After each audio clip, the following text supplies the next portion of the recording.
Hi everyone, my name is Shivani Tyagi. I did my graduation and masters from Delhi University, cleared my mains and teaching students philosophy and ethics. अब ethics पढ़ने के बाद समझने के बाद मुझे एक चीज दिखती है that people students under estimate this subject. Why they do so? उन्हें लगता है कि ये सारी वैल्यूज इंटेग्रिटी ये सब तो हम पहले से पढ़ते आ रहे हैं, right?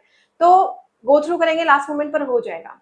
But ethics is a rank maker and a breaker. Why I am saying this कि इसमें जो हमारे नंबर्स कवर होते हैं वो बहुत ज्यादा होते हैं, तो we have to prepare it very nicely and thoroughly. अब कैसे करेंगे वो चीज?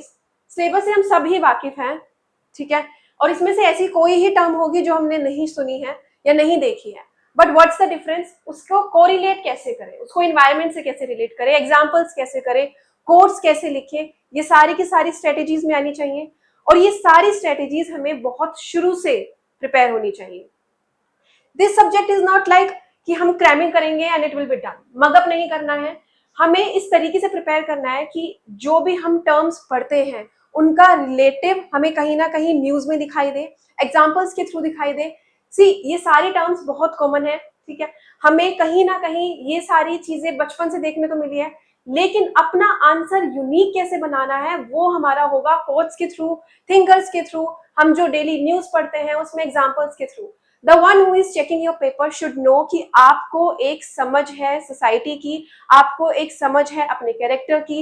If you are build in that situation, how you deal with it, आप उसको डील करने के साथ साथ आप उसको क्रैक कैसे करोगे. पूरा एथिक्स का paper it's like a first interview. आप उस इंटरव्यू की सीट से पहले बैठने से पहले आप यहाँ पर इंटरव्यू में बैठते हैं.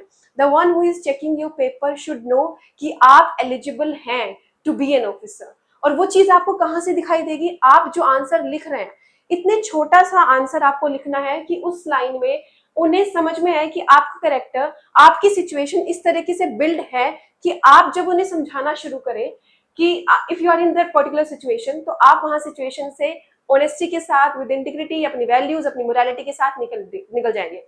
सो this is all this paper is about. अब इसका स्ट्रेटेजी क्या है, how you have to prepare it? Like I said, conceptual clarity. जो भी आपके वर्ड्स हैं, आप अपना सिलेबस निकालिए, जितने भी वर्ड्स हैं उनको कीवर्ड्स के साथ प्रिपेयर करना शुरू कीजिए.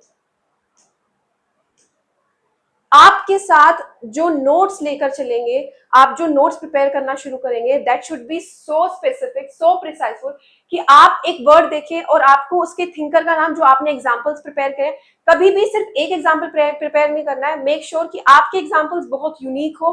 Read daily, read more. आपके एग्जांपल्स इतने सारे होने चाहिए किसी एक वर्ड से भी. If suppose integrity is the word, तो आपके पास एपीजे अब्दुल कलाम का नाम आ जाना चाहिए कि कोई एक इंसिडेंट बता दीजिए. सपोज कि उन्हें जब वो प्रेसिडेंट थे तो उन्हें एक पेन दिया गया था and he gave it back saying कि this pen doesn't belong to me, ये मेरी प्रॉपर्टी नहीं है.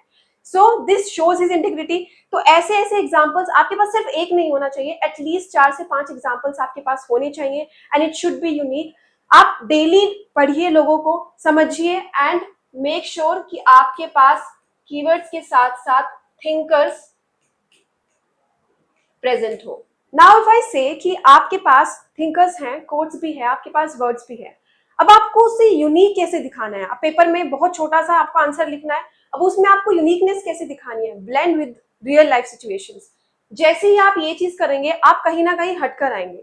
तो मेक श्योर कि आप जो भी लिखते हैं उनके साथ में आप अपने नोट्स में कीवर्ड्स भी लिखिए, कोड्स भी लिखिए, थिंकर्स भी लिखिए और उसे रियल लाइफ सिचुएशन से ब्लेंड भी कीजिए. जितना क्रिएटिव आपका आंसर होगा, that person should not feel bored. आप इतने से छोटे आंसर में भी अगर चेकर को आप बोरिंग फील करा देंगे तो आपके नंबर वहीं पे कट जाएंगे. नेक्स्ट इज केस स्टडी की प्रैक्टिस. हर रोज न्यूज़पेपर उठाइए.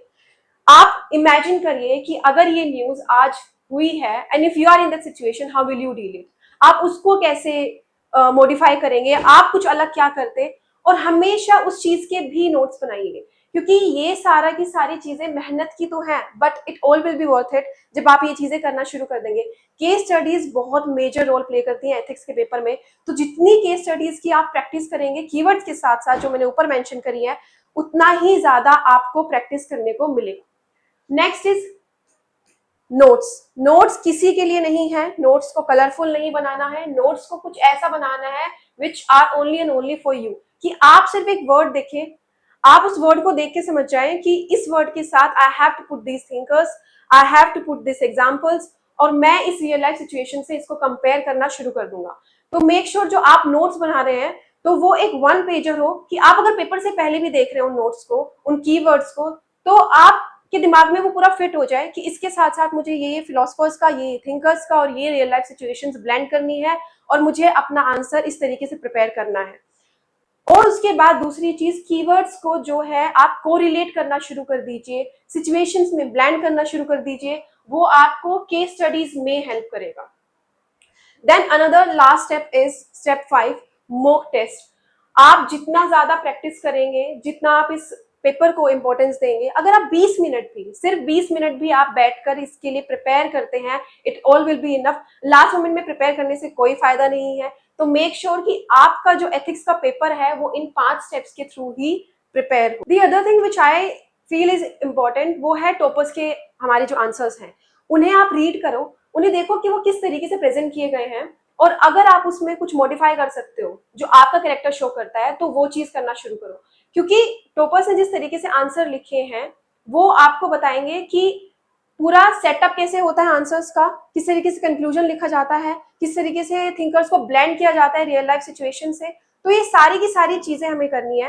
लास्ट मोमेंट पे अगर आप इसको पेपर को छोड़ दोगे तो कहीं ना कहीं रैंक आपकी ड्रॉप करेगी। तो मेक श्योर एथिक्स इजी है, उसमें आपका कैरेक्टर ही शो करना है, रियल लाइफ सिचुएशन से आपको वाकिफ कराया जाता है, हाउ यू बिहेव। तो it's like if you are preparing for UPSC, तो you are different than any other one. क्यों? क्योंकि यहाँ पर आपका कैरेक्टर शो होगा, आप एक ऐसे एग्जाम के लिए प्रिपेयर कर रहे हैं जो सोसाइटी के लिए चेंजेस लेकर आएंगे। तो वो कहीं ना कहीं it's like your first interview. So make sure कि आप ये सारे स्टेप्स फॉलो करें और एथिक्स के पेपर को थोड़ा सा सीरियस लें। Thank you.